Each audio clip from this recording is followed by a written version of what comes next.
bonsoir à toutes et à tous. Merci de nous avoir rejoints ici dans le Gustoritum pour cette première démonstration de toc et porcelaine avec le parrain de la manifestation, le parrain de cœur, hein, je dirais même, de cette manifestation. Jacques Chibois, bonjour. Enfin, bonsoir. Merci d'être là, merci d'être fidèle parmi les fidèles. Vous êtes là depuis la première heure. Vous avez vu naître toc et porcelaine et vous l'avez accompagné. Et vous l'accompagnez toujours. Et donc, on est très heureux vraiment de vous avoir ici avec nous ce soir.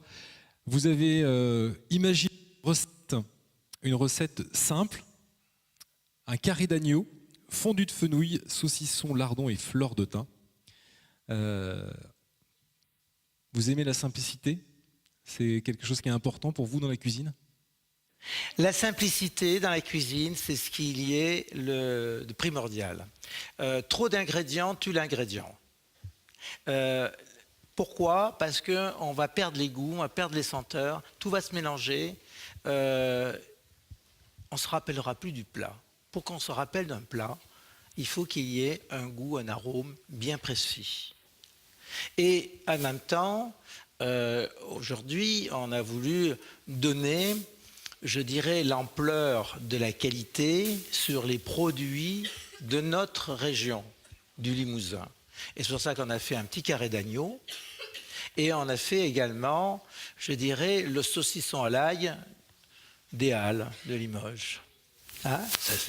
C'est des souvenirs d'enfance. Et j'ai voulu le marier avec ma deuxième patrie, qui est la Côte d'Azur. Et d'apporter de l'huile d'olive et du thym et du fenouil.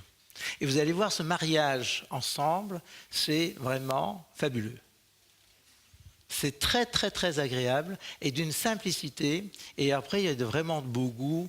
Et ceux qui n'aimaient pas le fenouil, ils viennent amoureux. Il y a des gens qui n'aiment pas le fenouil? Ah, il y en a qui n'aiment pas. Parce que ce goût anisé, mais là, on enlève le goût anisé avec les petits lardons, je dirais le saucisson à l'ail, le thym, ce petit mijotage avec les oignons. Vous allez voir, c'est... Est-ce qu'il y a parmi vous des fenouillots sceptiques? Ouais, donc vous n'aimez pas le fenouil. Alors 2, qui n'aime pas le fenouil encore? Ouais, moyen, 4, 5, 6, ah d'accord. Et donc vous allez au moins 6 je vais vous les faire goûter, voilà. Vous allez vous transformer. Vous allez goûter et ensuite vous nous direz si vous avez changé d'avis. Et donc du coup, vous avez la pression pour réussir votre pari. Hein. Oh ben, je dis, ce n'est pas un pari, c'est une sensibilité. C'est vrai. Je vous laisse commencer. Bon, merci. Ben, on va sortir tous nos ingrédients. Donc là du coup, on l'a dit, c'est assez simple. Carré d'agneau, le thym, un saucisson à l'ail, quelques lardons, le fenouil. Le fenouil, les fenouils. Et donc les fenouils, vous allez les préparer entiers ou vous allez les tailler Je vais les tailler.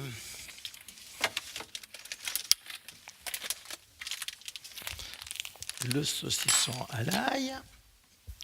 Et après, le carré d'agneau. Le carré d'agneau. Vous êtes installé à Grasse depuis combien de temps? Et ça fait 20 ans. 20 ans. Et qu'est-ce qui vous a amené sur la Côte d'Azur, vous qui êtes Limougeot? C'est-à-dire que j'ai fait mon tour de France en tant que compagnon. J'ai été chez les grands chefs et j'ai été, je dirais, chez Roger Verger au Moulin de Mougins. Et je suis resté 1 an et après je suis allé à côté chez Louis Autier à la Napoule, 2, 3 étoiles Michelin à l'époque. Et c'était les grands chefs en vue. Et puis après je suis remonté avec mon maître d'apprentissage qui était Michel Guérard. Hein, j'ai appris aussi dans les débuts d'apprentissage ici à Limoges, au Martel, avec Fernand Michel. Et donc j'ai fini mon apprentissage au Pot-au-Feu à Agnières, chez Michel Guérard. Et après je suis remonté chez lui pour être son chef. Et après on a commencé à faire son livre de cuisine, la cuisine, je dirais, légère, hein, la fameuse cuisine minceur. Et c'est moi qui l'ai un petit peu écrit avec lui et tout ça, et c'est moi qui faisais les tests. Et je suis allé à Ugine-les-Bains en tant que chef, et puis après, j'ai décidé de voler de mes propres ailes et je suis parti à Cannes, dans un grand hôtel, ça s'appelait le Grès d'Avion, qui ouvrait, qui était tout neuf. Et j'ai commencé ma vie de chef à 26 ans. Il y avait 200 chambres, 6 restaurants, et j'avais une brigade de 45 cuisiniers. Et en même temps, j'étais directeur de restaurant, ça me faisait 130 employés. Pour commencer, c'était À 26 ans, voilà, c'était des challenges. Mais aussi, vous savez, on est Limousin, on est de bons animaux, on sait tracter les charrettes, labourer et résister à tout. Donc vous avez su travailler, œuvrer et le talent à faire. Voilà, et puis ça a été le début, je dirais, de notre carrière. On a eu tout de suite les étoiles, les tocs, les chefs de l'année. Et comme j'étais à Cannes, je faisais toujours les ouvertures et les clôtures du festival. J'en ai fait 12. Et je me suis arrêté au 50e. D'accord.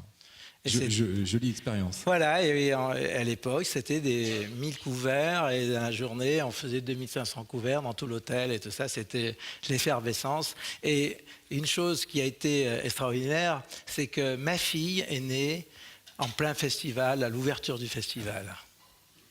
Je n'ai pu que la voir, elle est née à minuit, et je l'ai vue à 4 heures du matin, rapidement, et je n'avais pas dormi 2 nuits de suite. Wow. C'est toujours mon souvenir de festival, ma fille. Vous laissez commencer. Alors, voici. Il va falloir faire cuire la viande si on veut la goûter. Ah, si on veut la goûter, oui, on va commencer par ça. Hein, je vais regarder. Je vais mettre là. Alors, je vais essayer de me mettre. Voilà. Alors, donc, vous avez. Est-ce que vous avez les recettes, non? Non, alors bon, je vais vous le dire. Voici, on apprend un beau petit carré d'agneau, du limousin, du baronnais, le plus frais possible, le meilleur qui soit. Et on l'a dégraissé un petit peu et on va le faire cuire entier. Hein? Alors, c'est tout simple. Donc, on va le faire des... alors, je vais savoir si je vais retrouver comment on fait. Il m'a expliqué. Ici. Voilà. Et après, ici. Ouais. Voilà, et on va augmenter. En tournant, je pense. Ah, en tournant, voilà, c'est ça. Moi, j'ai un don. J'ai un don. Voilà. Alors, on va faire... donc, on va le saler, poivrer, vous voyez, comme ceci. Et on va le faire dorer. Un petit peu de poivre.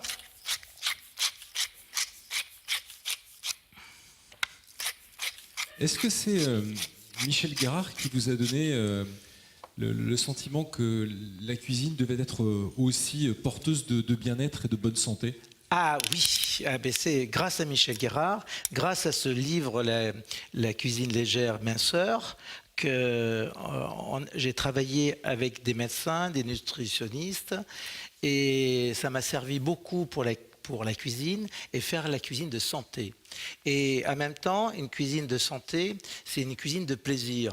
Parce que se faire plaisir, d'aller dans un grand restaurant ou à la maison, faire de la cuisine, faire des beaux plats,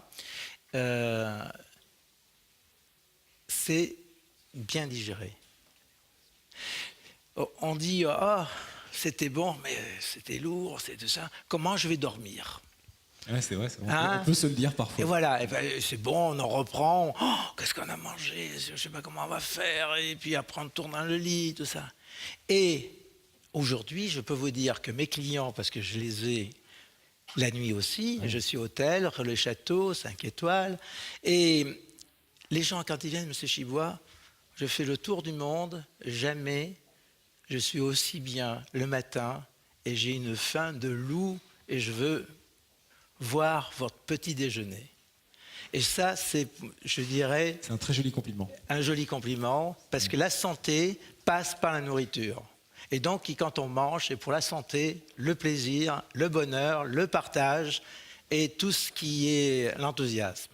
Et pour être cuisinier, il faut aimer les autres, il faut aimer faire plaisir. Oui, c'est la base. Et ma mère m'a dit, quand j'ai commencé mon métier, mon petit, tu ne comptes jamais ni tes heures, ni ton temps, ni ce que tu vas mettre. Et pensez-vous que ce soit toujours la mentalité de la jeune génération? Non, c'est toujours, pour être cuisinier, c'est ça. Oui. Hein? C'est une obligation. Après, on on change, je dirais, de vocation. Il y a la bonne cuisine, je dirais, scolaire, la bonne cuisine de ménage, la bonne cuisine terroir, la bonne cuisine de bistrot, de région, et la grande cuisine. Alors donc, moi, j'ai suivi la grande cuisine. Allez-y, je... Allez, on va voir si ça chauffe. Non, pas assez. Ah, bah, ça monte plus, voilà. On va voir que jusqu'au 9. 9. Bon, allez, on va faire chauffer. Ouais. On va le tendre que ça. On va le voir tout de suite. Alors, de ce temps-là, je vais Oui, couper, expliquez-nous ce que vous allez faire avec le reste. les fenouilles, hein, comme ceci. Je vais garder un petit peu de fenouil comme ceci pour la décoration. Là, vous n'allez utiliser que le bulbe, en fait. Que le bulbe, oui, parce que le reste, c'est immangeable. Ça, on ne peut pas s'en servir? On peut rien faire avec? Si, alors vous pouvez faire des fumées pour faire des petites sauces. Oui, c'est ça, c'est parfait. Hein, ou pour faire une petite soupe de fenouil. Hein, aujourd'hui, on est dans le sens qu'il ne faut jamais rien jeter.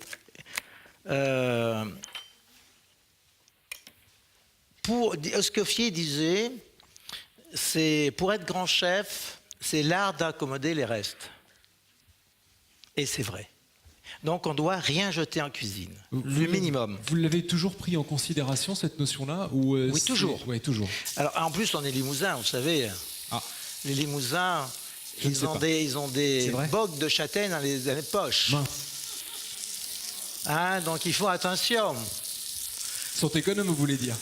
Ah, ils sont très économes. Nous, on est très économes. Alors donc ça restait en permanence dans notre... Parce que c'est vrai que cette notion, elle est quand même relativement récente. Aujourd'hui, on va dire que la nouvelle génération est un peu éduquée à cela, qu'on ne jette plus rien, et surtout que le coût matière, puisqu'on réfléchit souvent au coût matière quand on est un restaurateur, on achète un produit pour le revendre, et donc on prend souvent en considération d'optimiser le produit premier que l'on a acheté pour en tirer le meilleur prix au final. Vous êtes déjà touché par la... Alors, je coupe les fenouilles en deux, après encore en deux, et ça les fait en quatre. Et j'enlève le cœur. Trop dur. Hein, parce que ça, c'est trop dur. Et alors ça, par contre, on s'en sert pour faire la petite soupe. Hein, on va bien le laisser colorer, rapide, vous allez voir. Je vous baisse un peu, non? Oh non, pas du tout, non, vous pouvez le laisser, parce que c'est juste que pour faire la coloration. Alors, on coupe comme ceci.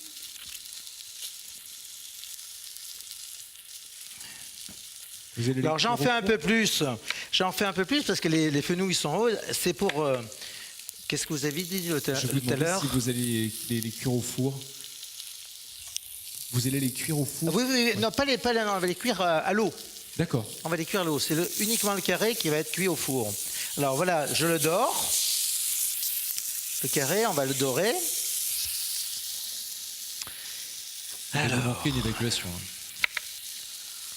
On enlève tout ça. Est-ce que vous sentez un petit peu l'odeur de la viande qui... Ouais.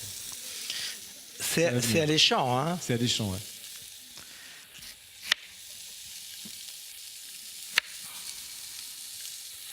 En fait, le fait de le passer à l'eau va attendrir le fenouil? Oui, et ça va lui donner des couleurs. Et en même temps, ça accentue son goût. Et en même temps aussi, ça garde, je vais vous expliquer quelque chose. Un côté physique et chimique en même temps, pour garder les vitamines, les couleurs et les goûts également. Hein? Voilà, ça c'est bien. Alors maintenant, je vais garder 2 ou 3 petites feuilles ici. Je ne sais pas si on peut venir. On a une petite poubelle là sur le coin. Une poubelle. C'est une bonne idée ça, tiens. On n'a pas de poubelle. Je vais poser ça là, on va se débrouiller. Allez, je pose là-dedans. Essayez de vous trouver quelque chose. J'essuie les plâtres. Alors, je sais qu'il faut appuyer comme ça et ça s'ouvre tout seul. Oh là là, c'est fabuleux. Bon, je l'ai pas... Regardez si c'est beau. Il a pris de belles couleurs. Là. Ouais. Si c'est beau.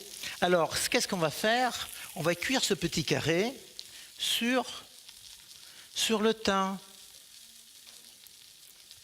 Vous vous rendez compte? La chance qu'il a, ce petit carré. Ça va le parfumer en fait. Ah, d'être sur le thym. Alors, le voilà, il est doré. Et on va commencer à le cuire comme ceci. Ça met combien de temps à cuire un petit carré comme ça? Alors, on va le cuire en 2 fois, vous allez voir. Attendez, je vais mettre ça. Je vais le cuire en 2 fois et je vais vous expliquer pourquoi. Alors, on va mettre un petit peu d'huile, d'huile d'olive. Et on se le met au four. Alors, on rappuie. Voilà. Ah, ça sort tout seul. Fabuleux. Ah, mais c'est génial. Ah, le progrès, c'est incroyable. Mais on peut peut-être sortir les autres. Non? Oh, bon, les Ouais, vaisseaux, elle c'est pas chauffe. bien grave. C'est pas bien grave. Ah, je l'avais encore jamais vu. Je connaissais le coffre de la voiture qui se fermait tout seul, alors la porte du four qui s'ouvre toute seule. Ça. C'est magique, hein? Ouais. Alors, c'est Renault, la on va marque, si trouver vous achetez quelqu'un la qui même nous chose. apporte un petit show pour nous débarrasser parce qu'on aura besoin de l'évier. Alors, Allez, puis il marche. ce que je vais faire maintenant, je donne un petit coup d'eau qui va le rincer. Voilà.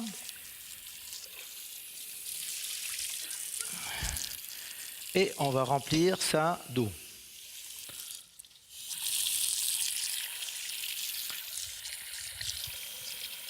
Et on va utiliser la même cocotte pour cuire le fenouil. Vous savez, moi, j'aime pas trop faire le ménage. Et nettoyer les casseroles, si on peut s'en servir de la même, c'est pas mal. Hein. Alors, on remet à chauffer. Alors, comment on fait là? J'ai un spécialiste, c'est fabuleux ça. Ah, mais ça bouge. Oui, c'est un aimant. Ah, c'est rigolo ça. Voilà. Alors, on y va, on peut y aller à fond là, 9. Alors, je vais vous donner une petite astuce. C'est 1 litre d'eau, 20 grammes de sel. C'est très salé. Mais je vais vous expliquer pourquoi. Alors, moi, je sais ce que j'ai mis. Voilà. Alors, pourquoi on sale beaucoup? Et je suis contre le sel. Donc, on sale beaucoup, c'est pour augmenter le poids de l'eau. Et en augmentant le poids de l'eau, vous avez le poids du légume sera inférieur à l'eau. Et le sel va faire une paroi où les sels minéraux, les vitamines ne sortiront pas. Elles seront prisonnières du légume. Donc ça ne va pas aller dans l'eau. Et on va les cuire juste au goût qu'on veut, croquant, moins croquant, ce qu'on veut. Et vous allez voir après la beauté de ces légumes. Vous allez dire, mais comment on a fait de la magie? Et oui, c'est de la magie. Vous savez que la cuisine, ce n'est que de la physique, chimie.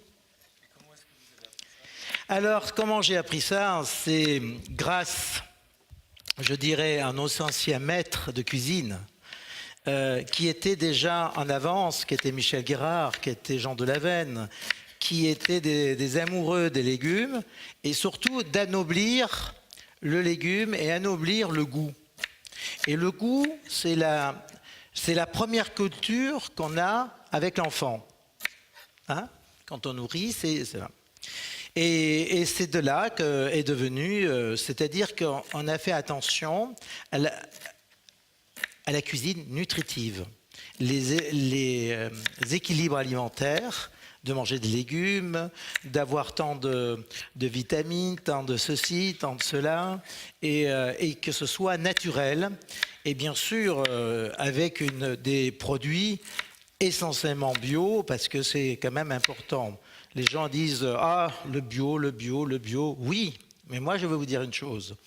Quand vous mangez 100%, je dirais produits chimiques, les engrais, les pesticides et ainsi de suite, les conservateurs. Bien sûr, on vit dans la société où il y a tout ça. Mais vous en mangez que 20%. C'est mieux que 100%. Voilà, le bio, c'est 80% de moins de chimie. Et du coup, vous arrivez à vous fournir 100% en ingrédients bio pour le restaurant? Non, non, mais il y a beaucoup de produits qu'on appelle raisonnés. Mais je fais beaucoup, le plus possible. Je veux dire, c'est pas un effort, c'est-à-dire j'essaye le plus possible d'avoir du bio. Oui. Donc, Et vous favorisez les circuits courts? Vous avez des contacts avec les producteurs locaux qui vous entourent? C'est uniquement parce que je suis issu de l'agriculture, j'ai un BTS agricole et le monde agricole me passionne toujours. Vous avez un jardin? Et j'ai un grand jardin. Alors j'ai un grand parc de 12 hectares où j'ai 1800 oliviers. Je suis agriculteur d'oliviers. Je fais mes olives et je fais une moyenne de, bon, quand il y a les bonnes années, mais on a passé une année l'année dernière, on n'a rien eu. Et normalement, c'est, allez, je fais 40 tonnes d'olives. Hein, ça représente combien de bouteilles, ça, 40 Alors, tonnes d'olives? 40 tonnes d'olives, c'est tout simple, c'est 23% au litre, au kilo. 23%. Donc, ça fait 6000 litres environ. Hein? Donc, ça vous fait votre consommation? Voilà, et puis on en emporte beaucoup. Hein?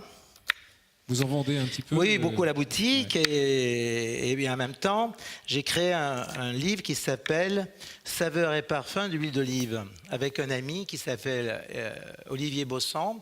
Et c'est le créateur de la marque de l'Occitane et de l'Olivier et Olivier & Co. Ouais. Voilà. Alors, ce que je voulais dire, je coupe le fenouil dans le sens contraire du fil.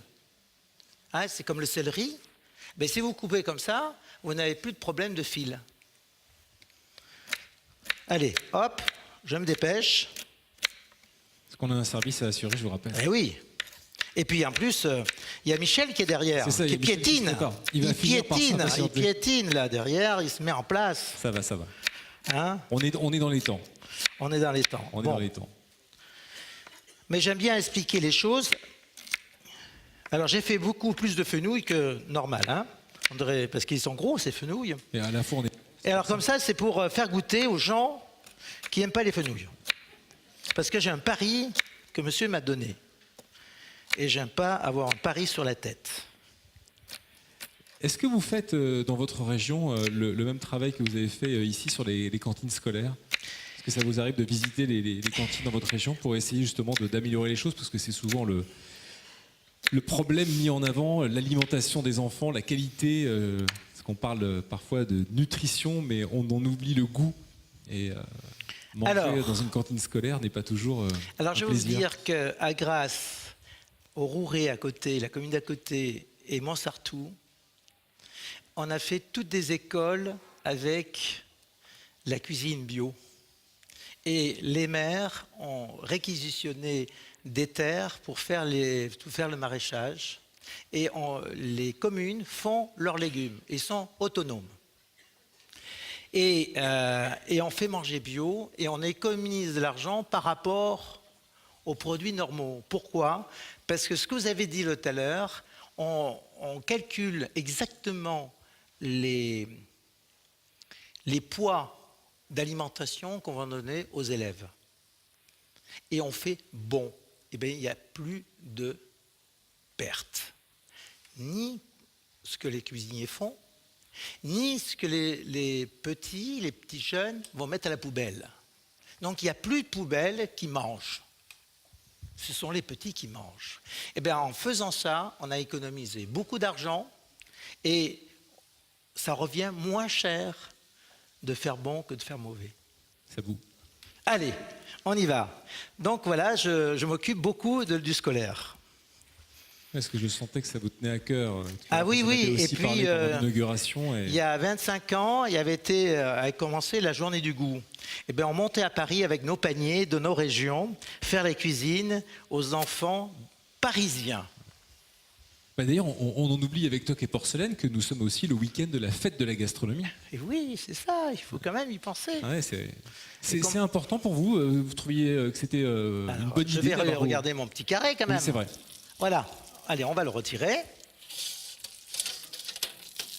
Et là, on le laisse reposer. Alors, on c'est va ça le laisser reposer. C'est ce que je disais à un petit jeune de cuisine. Oh, j'ai le stress. Et pourquoi il doit avoir du stress? Oui. L'endroit de la cuisine, c'est la meilleure. Ouais. C'est où on se retrouve, où il y a l'amitié, tout ça. Je me souviens quand j'étais tout petit, je tenais la jupe de ma maman et je voulais cuisiner aussi. Alors, elle me donnait toujours un bout de pâte, donc voilà, ça m'est resté. C'est grâce à ma maman que je suis cuisinier. Vous pensez qu'il y a toujours une transmission aujourd'hui familiale Ah ben oui. Moi je le vois avec mon petit-fils, il adore, il a 14 mois et il faut pas le tromper. Hein. Il goûte et si c'est pas bon, il prend pas. Et puis il me regarde. Parce qu'en fait, il a été bien habitué avec son Ben grand-père. Oui, ben c'est la première culture de toutes les cultures, d'apprendre les couleurs, les goûts, les arômes, les parfums et de bien manger.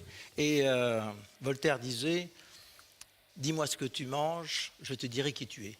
Oui. Donc, c'est pour ça que bien manger, c'est ça. Et ma mère disait aussi, je fais beaucoup de citations de maman parce qu'elle faisait beaucoup de citations.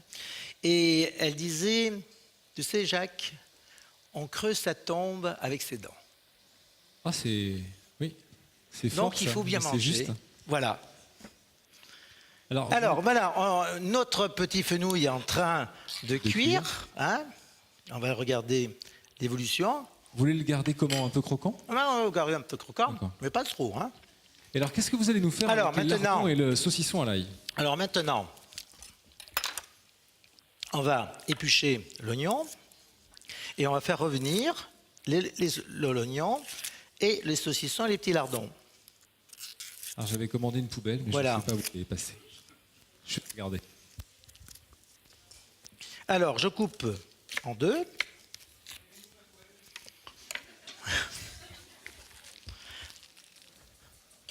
Voilà. Et on va prendre une petite poêle. J'ai vu qu'il y avait une petite poêle superbe là. Et on va mettre ça. Alors, on va les faire comme ça. On va tourner, donc comme ça. On a une poubelle. Elle doit être là, quelque part. Elle est là. Voilà. Elle est là? Ah là là. Je vous la mets au pied, comme ça, ce sera plus facile. Toc. Alors, ça s'appelle ciseler. On cisèle un oignon. Vous voyez bien le geste on le sur recoupe dans l'autre côté. Et c'était là un apprentissage qu'on se coupait les bouts des doigts. Donc il faut y faire attention, mais après, on est précis quand on s'est coupé une fois ou deux. Voilà. Attendez. Donc on coupe, vous voyez, le pédoncule est là. On coupe de l'autre côté. Juste, on laisse un quart du fond qui n'est pas coupé pour tenir l'oignon, les tranches d'oignon. Et après, on recoupe comme ceci. Et on recoupe de l'autre côté. Et on recoupe comme ceci pour avoir des petits dés d'oignons. Et on ne se coupe jamais les doigts en faisant ça? Non, jamais, si au départ. Pourquoi? Parce qu'on ne positionne pas ses doigts comme il faut. Alors quand on se les a fait avoir, on ne recommence pas. Voilà. Alors ça, on va le garder si on faisait quelque chose d'autre. Ouais, c'est toujours ce que vous faites en cuisine. Vous laissez dans un coin et vous voyez après si vous pouvez réutiliser pour parfumer, voilà. Ne serait-ce qu'un bouillon. Ou...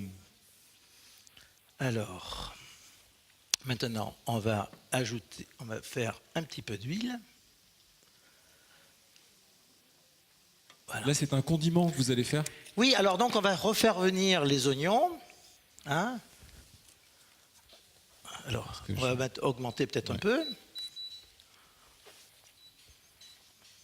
On va faire attention à notre fenouil. Et vous allez voir que mon fenouil, quand je vais l'avoir rincé, lavé les extérieurs, il n'aura pas de goût de sel.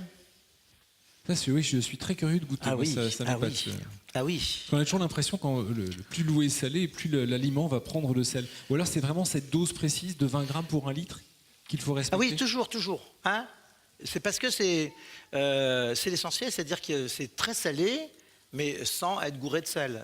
Il ne faut pas non plus aller trop loin. Ouais. Hein, il faut que ce soit bien salé. Voilà. Alors, on va le faire. On va partir ici. Je vais enlever mes petites cochonneries. Parce que du coup, maintenant, on a trouvé la poubelle, donc tout va bien.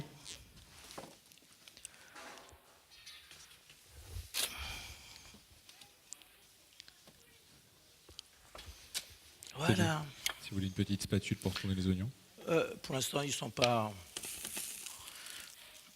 Allez, hop. On va égoutter ça.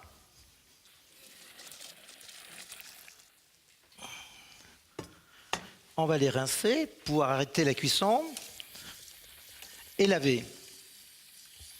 Donc là, en fait, on enlève l'excédent de sel et on stoppe la cuisson. Voilà, c'est surtout ça.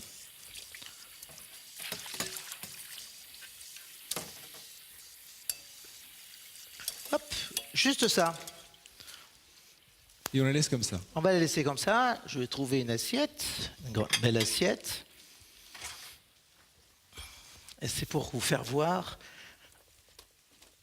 la beauté. On fait une première dégustation comme ça ou...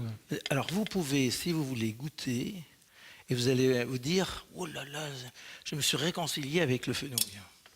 Alors, attendez, ce qu'on va faire, on va quand même en mettre un peu là, comme ça.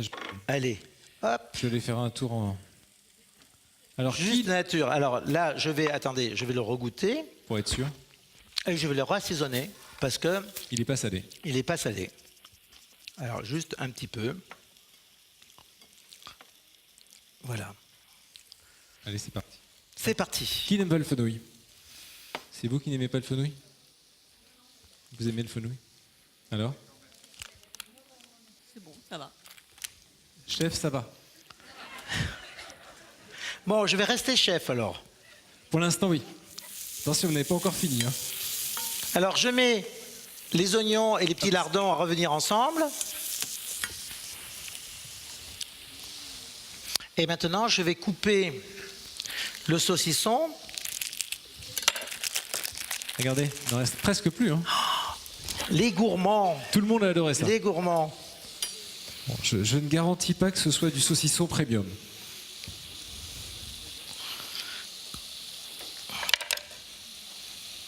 Voilà, on va enlever toute la peau. Et on va faire des petites lamelles. Et donc ça, c'est pour accompagner le fenouil. Vous avez cherché à varier en fait les... Ça, c'est le côté limousin. Parce qu'on aime beaucoup le saucisson à l'ail ici. C'est vrai ça? Ça, les andouilles hein, en petit salé.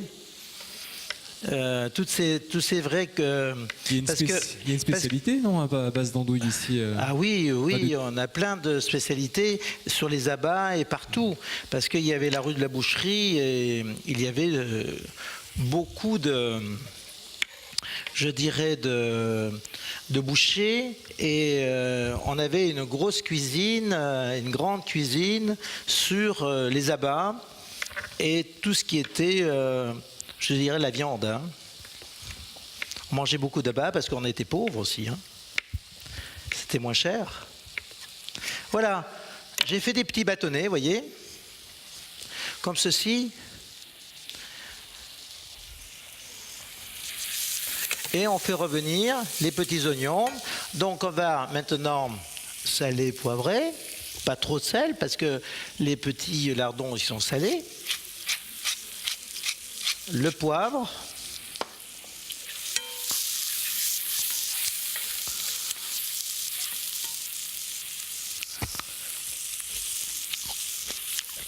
vous goûtez toujours tout ce que vous alors faites à toutes les étapes? il faut toujours goûter pour savoir ce qu'on fait. Hein, et donc l'évolution de la cuisine, on lit une recette, on la fait et on sait ce qu'on a mis dedans. Mais quand on fait la cuisine, on n'a plus la recette. Oui. Et on fait comme les chauves-souris. elle passe avec le son et nous, c'est avec le goût. On se dirige avec le goût. On ferme les yeux, on sait qu'il faut ajouter ça et faire ceci à tel moment. Et c'est de notre direction. Et pour être cuisinier, pour être cuisinière, pour être ceci, il faut beaucoup de mémoire. Et avoir le sens du geste aussi. Le geste est très important dans l'artisan. Le peintre, le musicien et tout ça. Et pour créer aussi, on s'imagine la cuisine comme le musicien va imaginer sa partition, il va murmurer et il va concevoir, je dirais, ses paroles, sa musique. Et le cuisinier il va s'imaginer, en mélangeant tel truc, un goût virtuel. Et c'est comme ça que vous créez. C'est comme ça qu'on crée. Alors, je vais ajouter maintenant des petites pluches de thym. Pour faire le rappel du carré et donner ce petit arôme qui est très agréable. Du thym, juste qui va parfumer. Laissez un peu. Oh, ça va aller parce que je vais mettre... voilà. Et ça sent déjà. Ah, ça sent déjà, hein, c'est fabuleux. C'est la Provence, c'est la garrigue, c'est toutes ces petites choses. Mais on a fait un petit peu la Provence et le Limousin. Vous avez voulu faire un savant mariage? Oui, le mariage, parce que j'ai les deux. Ouais. Alors, nous avons le tout. Ça, on va débarrasser. Ça, je vais garder un petit peu de ça.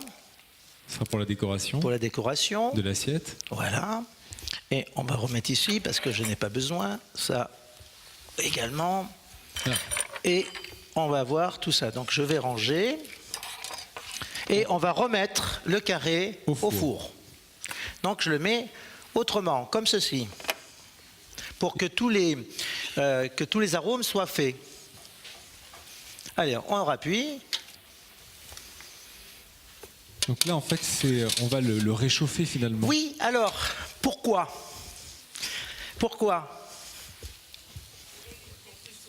Ah, plus de goût.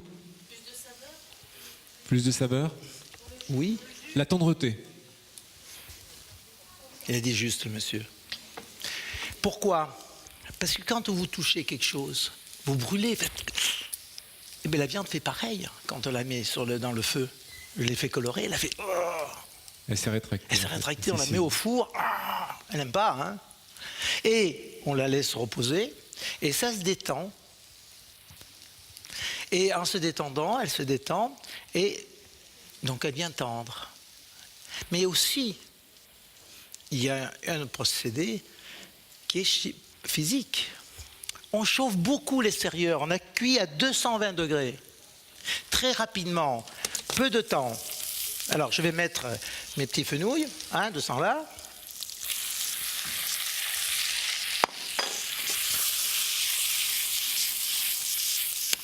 Et donc, en faisant le repos, la chaleur qui était à 220 degrés, quand on a poêlé, on est au moins à 300 degrés,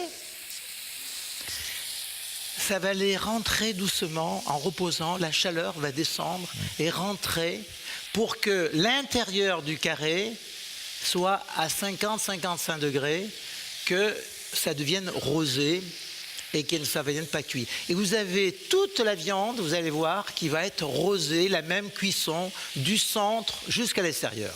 Donc vous n'avez pas besoin pour cuire? Non, pas besoin. On touche. Alors, si ça résiste, c'est que c'est trop cuit. Si ça ne résiste pas, c'est que c'est plus cru. Voilà. Donc il faut que ce soit moelleux.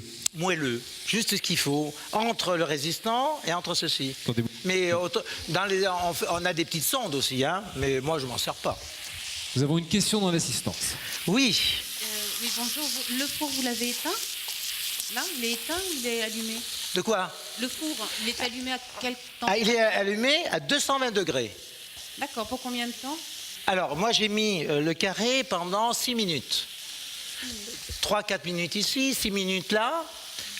Autant en un quart d'heure, 20 minutes, quart d'heure qu'on a fait, de repos, et on va réchauffer pendant 3-4 minutes. Il faut qu'on vienne quel jour pour goûter la recette? Il faut qu'on vienne quel jour pour goûter la recette? Mardi? Bon, mardi, Jacques. Vous êtes libre mardi? Comment? Mardi, est-ce que vous êtes libre mardi pour qu'on aille goûter la recette chez la dame? Pas chez la dame, mais à Grasse. À Grasse. Alors vous êtes libre pour qu'on aille Mais à je Grasse? reviendrai. Je reviens tous les 3 semaines. Parce qu'on est en train de refaire la maison familiale et le moulin familial à Flavignac, au moulin des Mingous.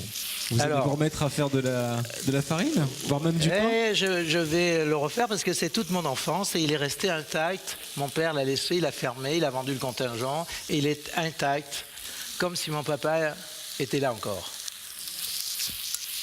Donc ça vous permet de revenir des... Voilà. Et puis maintenant, j'ai fait la donation à ma fille. On dit un mot de l'assiette qui est devant nous, Jacques. Alors maintenant, on va mettre les lardons, le saucisson, et on va redonner un petit peu d'assaisonnement, un petit peu de poivre, et je vais apporter un sens, je dirais très méditerranéen. On va mettre un tout petit peu de cumin pour se donner ce goût méditerranéen qui est très agréable. Et le cumin sert aussi à faire digérer, comme le genièvre. Et le genièvre apporte des choses encore superbes parce que lui, il fait, je n'aurais pu en mettre, le genièvre fait dissoudre les graisses. C'est bien ça. Et oui, c'est ce qu'on apprend.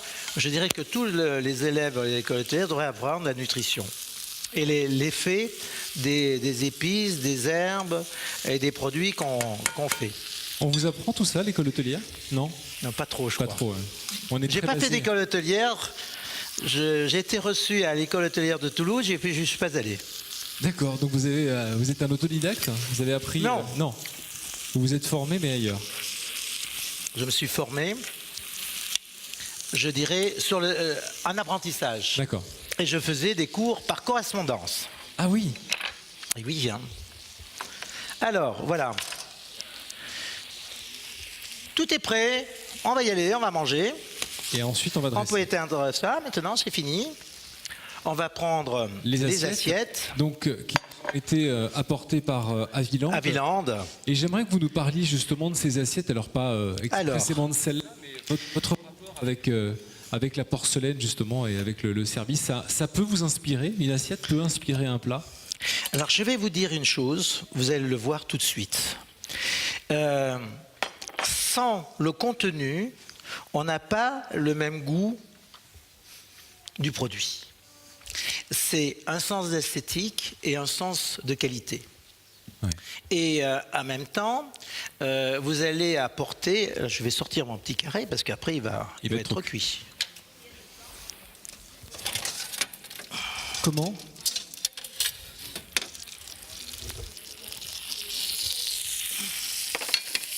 Voilà. Alors, la qualité de la porcelaine, c'est sa blancheur, sa netteté. Et quand on différencie par rapport, si c'est de la faïence, si c'est de pourquoi, ou une porcelaine plus simple, si on fait de la cuisine de terroir, il faut qu'on soit dans le terroir. Le grès, les choses comme ça. Quand on fait une cuisine de tous les jours, il faut une petite, je dirais, porcelaine simple. Et quand on reçoit, c'est différent. On va apporter la grande cuisine, les grandes choses, et on a le plaisir de recevoir. C'est la fête. C'est ce qu'on a voulu faire à Limoges, cette fête de la porcelaine, toc et porcelaine, c'est marier les deux. Et vous allez voir, je peux servir comme ça. C'est sympathique, c'est le partage au milieu de la table, carré, on va le faire pareil. Mais vous allez voir, quand je vais le mettre sur l'assiette, comme Aviland va donner je dirais sa noblesse. Ça va être noble, ça va être une beauté. Et on a envie de le manger, et on va s'en souvenir. On se souviendra du goût, du produit et de l'assiette. Vous avez déjà fait des tests pour savoir justement avec 2 contenants si les goûts évoluaient? Si vous aviez la même saveur des plats. Mais surtout, vous allez voir l'élégance que ça va donner, parce que ça donne l'élégance et donc ça donne une notoriété supplémentaire, je dirais, du goût, et parce que vos papilles vont être encore, je dirais, dopées pour vous, c'est d'autant plus important que le client attend aussi. Et je crois qu'on est tous d'accord pour se dire qu'on mange d'abord avec les yeux et que l'appétit, quand on dit l'appétit vient en mangeant, il vient aussi et d'abord en regardant l'assiette. Et puis, quand même, on a une culture je dirais, en France, c'est la culture de la table, l'art de la table. Des beaux verres, des belles nappes, je dirais une ambiance. Vous allez donner une ambiance à votre table. Vous allez donner un caractère de vous-même, l'attention que vous avez à inviter les gens et le bonheur que vous avez qu'ils soient à table. Donc vous allez, comme disait ma mère, rien compter. Tout, les fleurs, l'attention, le ceci, mais l'amitié qui va se développer autour de cette table. Et il n'y a que la table et que la cuisine qui va pouvoir donner cette ambiance. Et en même temps, la table a tellement une grande importance parce qu'elle va donner le tempo de l'invitation. Et la table, c'est un lieu de rencontre et où on y reste longtemps. S'il n'y avait pas de table, comment vous allez inviter les gens que vous aimez ? Difficile. On va faire du sport. Moi, je n'aime même pas marcher. L'autre ceci, l'autre cela. Bon, il y a plein de choses. Mais autour d'une table, quand c'est bon. Oui, finalement, tout le monde aime tout manger. Le monde rit. Tout le monde est plaisant. C'est des moments inoubliables de famille, d'amis, de réception, de mariage, de batteuses, des repas de batteuses. Je veux dire que toutes les femmes étaient là pour faire la cuisine. Et cette ambiance qu'il y avait, je m'en souviens comme si c'était aujourd'hui. Ça a toujours été des grandes fêtes. Toi. Alors, on va dresser et vous allez voir la qualité. Alors, j'ai été choisir ces magnifiques assiettes de chez Haviland et vous allez voir pourquoi je les ai choisies. Et on va les mettre dans un sens bien précis. Alors, je vais mettre d'abord le fenouil. Le fenouil. Ah. Voilà.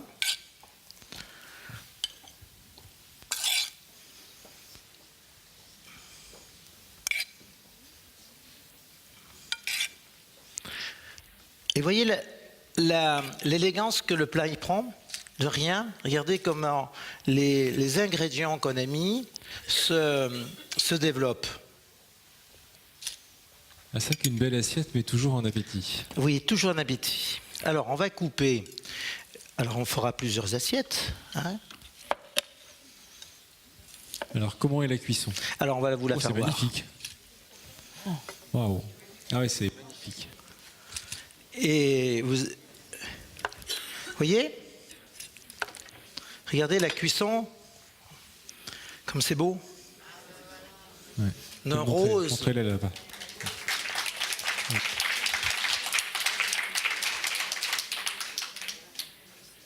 Et vous avez vu comment on n'a pas de stress pour faire la cuisine. C'est un bonheur, c'est un plaisir. Et de transmettre aussi. Vous savez, la cuisine, c'est transmettre aussi ce qu'on aime. On sent que c'est important chez vous, en tout cas. Ah ben oui. C'est la première chose, c'est transmettre quelque chose. Alors, on va décorer ça. Vous allez voir.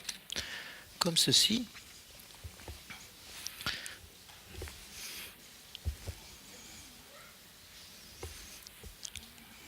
Allez, on va mettre celle-là. Ici également. On va mettre... Le rappel, une petite branche le petit thym, pour le rappel que c'est quand même ce petit... fil conducteur du carré au thym. Il en manque un. Et on va mettre... Il manque l'autre. Et on va mettre un petit peu de fenouil également. Alors, on peut également applaudir la maison à Villon pour... Et je vais vous le faire goûter. Merci et vous allez beaucoup. commenter un petit peu également. Merci. Et puis il y aura d'autres qui vont pouvoir. Je vais faire 2 ou 3 petites assiettes de plus. Voilà, on va les partager. Je vais faire donc 2. J'ai 2 assiettes.